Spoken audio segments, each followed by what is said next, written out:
Hello dear student, welcome to our channel PKP. Worksheet आपकी 8th है गणित की 9th स्टूडेंट्स के लिए 23 जुलाई की, जिसमें रेखा, रेखाखंड और किरण के बारे में बात किया गया है। तो इसके पहले जितनी भी वीडियो अपलोड हुई हैं, आई थिंक आपको वो हेल्पफुल हुई होगी। आप सभी का बहुत सपोर्ट मिला, ठीक है। सो यहाँ पर भी मैं यही चाहूँगी कि आप अभी तक चैनल को सब्सक्राइब नहीं किए हैं, हमारे चैनल पर नए हैं तो चैनल को सब्सक्राइब कर लें ताकि नेक्स्ट वीडियो की नोटिफिकेशन आपको मिलती रहे और आप अपने सभी वर्कशीट को अच्छे से कंप्लीट करते रहें। सो रेखा क्या है, रेखाखंड क्या है और किरण क्या है। तो प्यारे बच्चों, सबसे पहले ये समझना, साधारण शब्दों में सरल रेखा बिंदुओं से मिलकर बना एक सीधा रास्ता है जिसका कोई अंत नहीं है। तो रेखा का कोई अंत नहीं होता है, इस तरीके से ये बढ़ता जाता है। रेखा को उस पर स्थित किन्हीं दो बिंदुओं के द्वारा नामित किया जा सकता है, जैसे रेखा ए बी। रेखा में आप देखेंगे दोनों साइड ही क्या लगा होगा, तीर लगी होगी, एरो लगा होगा, ठीक है। ये हो जाता है रेखा। रेखाखंड, इस रेखा के कुछ भाग को कट करके निकाल दिया जाए तो वो क्या कहलाता है, रेखाखंड कहलाता है। तो रेखाखंड रेखा का वह भाग है जिसके दोनों ओर अंत बिंदु निश्चित हैं, यानी हमें पता है ये कितने सेंटीमीटर का है, तो ये एक रेखाखंड होता है जिसकी वैल्यू पता होती है, 5 सेंटीमीटर है, 6 है, 2 है, कितनी है इसकी माप हमको पता होती है। रेखाखंड को मापा जा सकता है।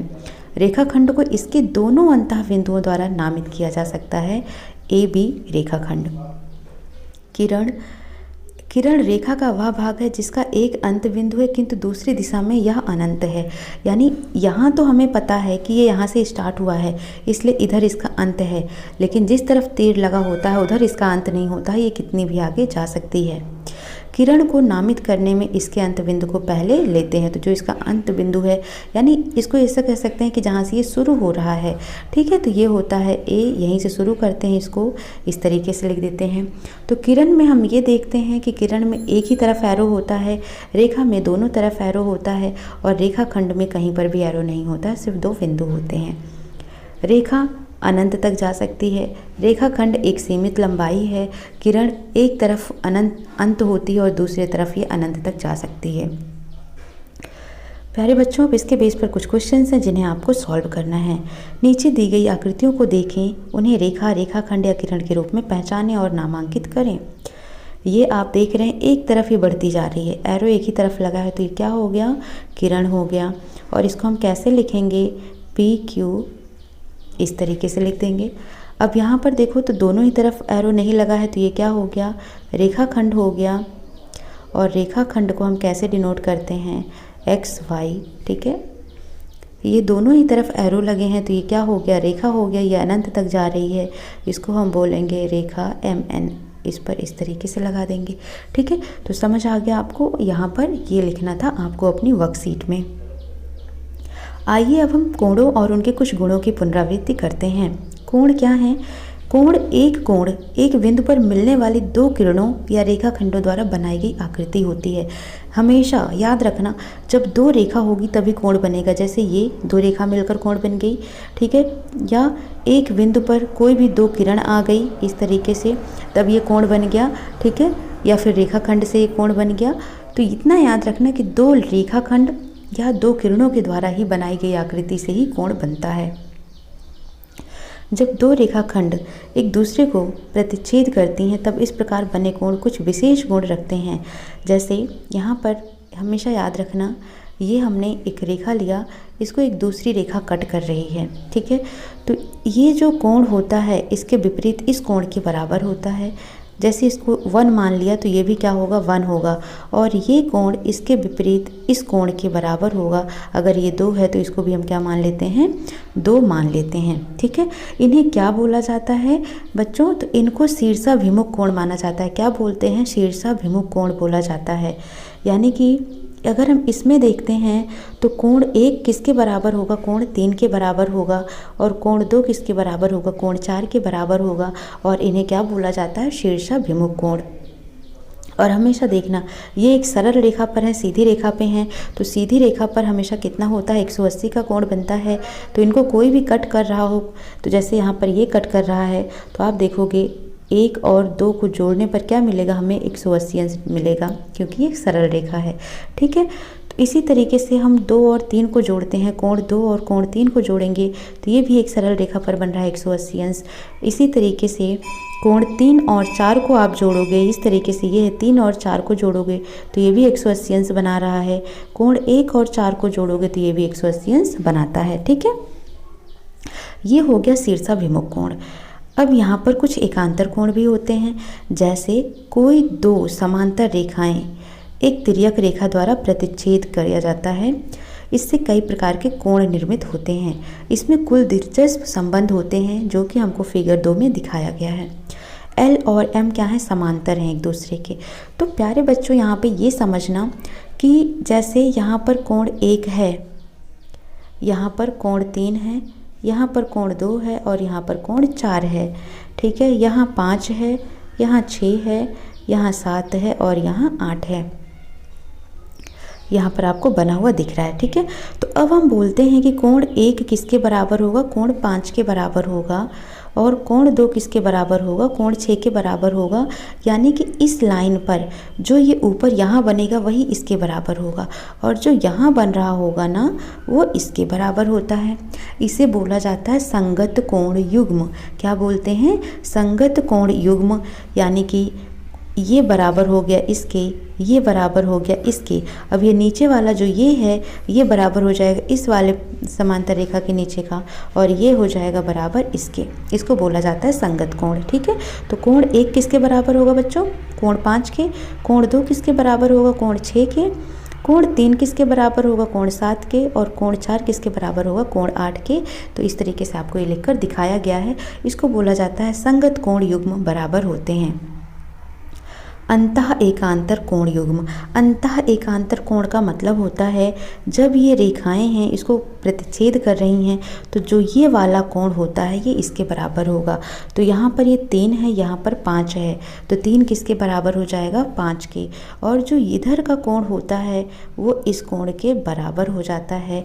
तो यहाँ पर इधर है 4 और इधर है 6, तो इसको बोलते हैं अंतः, क्योंकि ये इस रेखा के अंदर है इसलिए अंतः एकांतर कोण इनको बोला जाता है। तो 4 बराबर हो जाएगा कोण 6 के। बाह्य एकांतर कोण की बात करते हैं तो बाह्य एकांतर कोण हमारा होता है जब कोई रेखा इस तरीके से कट कर रही है। ठीक है, तो ये वाला हो गया बाह्य और ये हो गया, तो ये बराबर होगा इसके। तो यहाँ पर 1 है, यहाँ पर 7 है, तो 1 बराबर होगा 7 के। यहाँ पर 2 है, यहाँ पर 8 है, तो ये बाहर बने हुए हैं इसलिए इनको बाह्य एकांतर कोण बोला जाता है। फिर आता है कि संपूरक कोणों का योग कितना होगा, 180 अंश होगा। 2 अंतःकोण तिर्यक छेदी रेखा द्वारा एक ही ओर बने अंतःकोण युग क्या होते हैं, संपूरक होते हैं। संपूरक का मतलब होता है 180 अंश होते हैं।